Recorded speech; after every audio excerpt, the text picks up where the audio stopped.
bandeko nyonso bazolanda ngai na ntango oyo na Afrique, na monde entier, peuple de Dieu, na lieli bino sango malamu.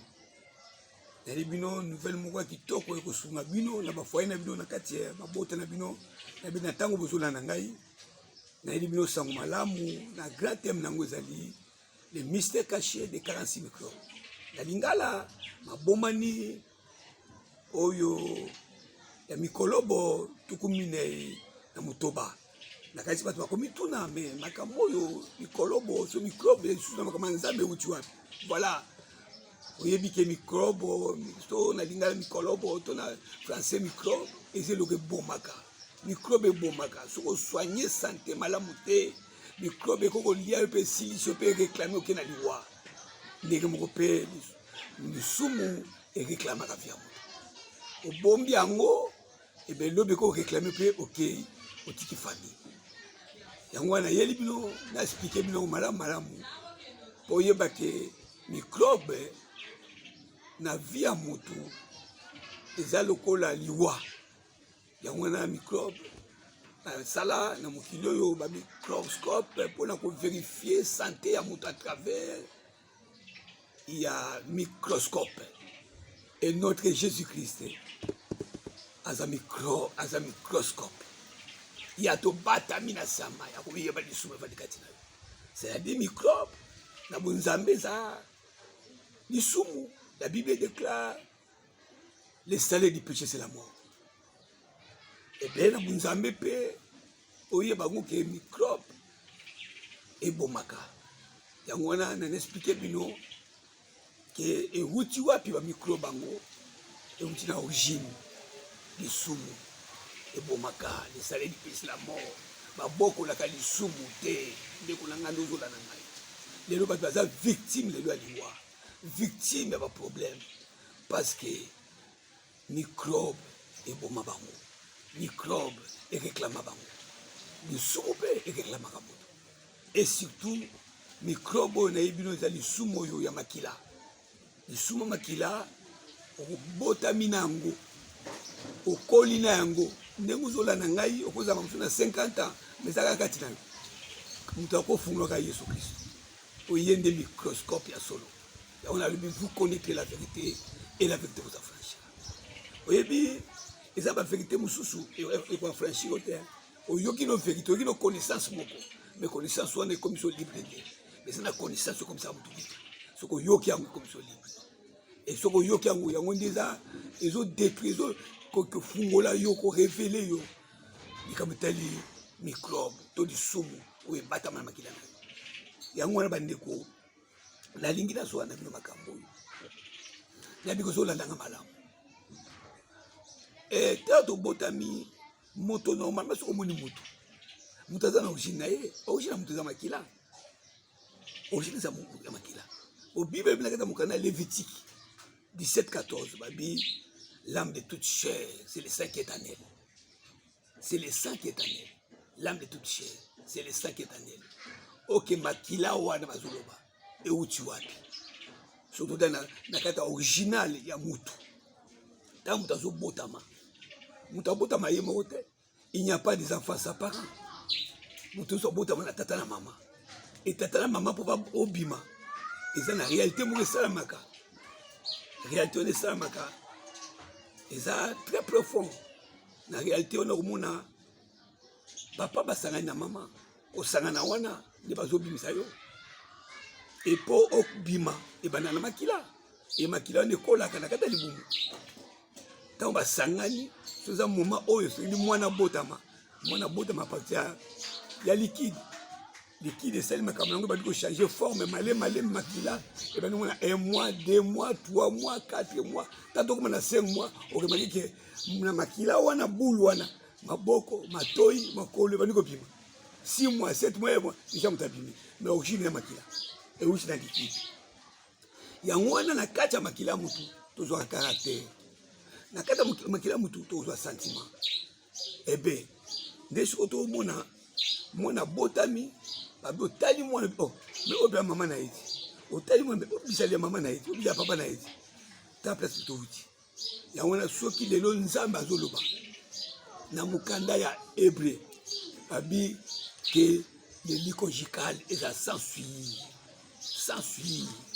lit conjugal s'enfuir on parce que les habits production bana bazosama mwana azosama na parti ya mbeto et soki mbeto wana eza dans la suivre papa asangani na mama bana bongo bayanki papa na kuita masanga mama na makaya zamba basangani illégalement na miso ya nzambe mwana kobotama na ye tomoni me babotama après 9 mois mais kokola mwana wana na kati na ye makila eza makila ye caractère ni ona nzambe apekisa alingi te mbeto eza na suivi omona mama mosusu zemi bazwangu mbala moko zemi ezwanga mbala moko amusomona mama zemi ene ezwami wapi parfois papa na mama bata quartier ka bayebani na bango na quartier bamisakaki bacopain na bacopain na ye to copine na ye bauti fete bazozonga place akokende eza te babon ka mutuka moza ngo na libandana mutuka moko elala wana papa na mama basanga donc frère na sœur oyo bandeko mibale bami basanga na bango wana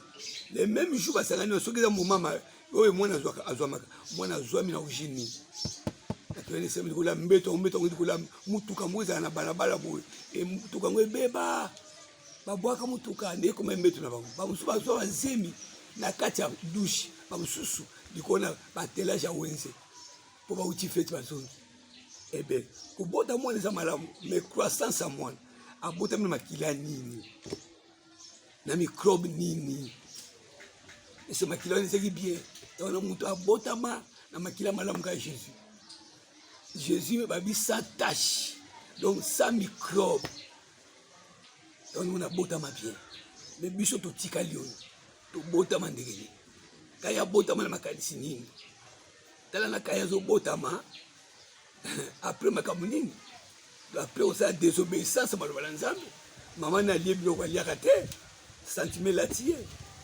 ebe akosaka na mobali babimisi production ya liboso mwana bimi nini talaka race na ye na likambo moko kaka mpona exaucement ya priere mais eloko wana ekoti na motema tia abomi ndeko na ye apparemment koyeba te kaya koboma ndeko na ye nyonso eza baréclamation ya microbe ya péché du sang wana euti wapi parce que mama na ye Ève aviolaki pensa nzambe ake kolia eloko baliaka te aya meme na kati ya libala e Adam temaki na bolingo mwasi na ye basangani na basentima nini na caractère nini na pensée nini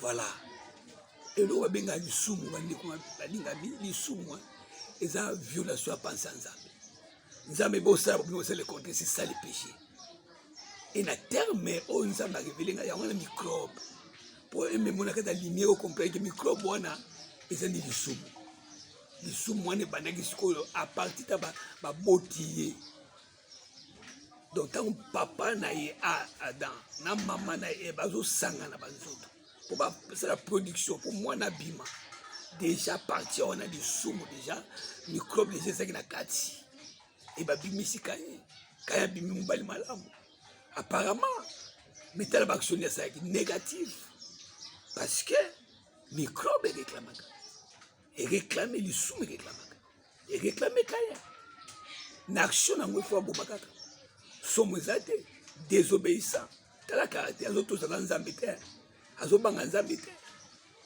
tala balangage nyonso nadi en quoi parce que péché du sang lisumu makila on a bengi microbe on esa seke tomona conséquence yango aboma ndeko na ye yango nazobenda makanisi na bino yaya bisika ozali ndeko na nga na ntango oyo tozocomprendre sute confusion ezali nao baosambela te mpo na nini bato moto abalilika malamu ezisuka te po ani moto azwi libala malamu ekomikana libala ekatani badege ezosalama na vie chrétienne badege ezosalama na monde oyo toza nango origine nango nyonso péché du sang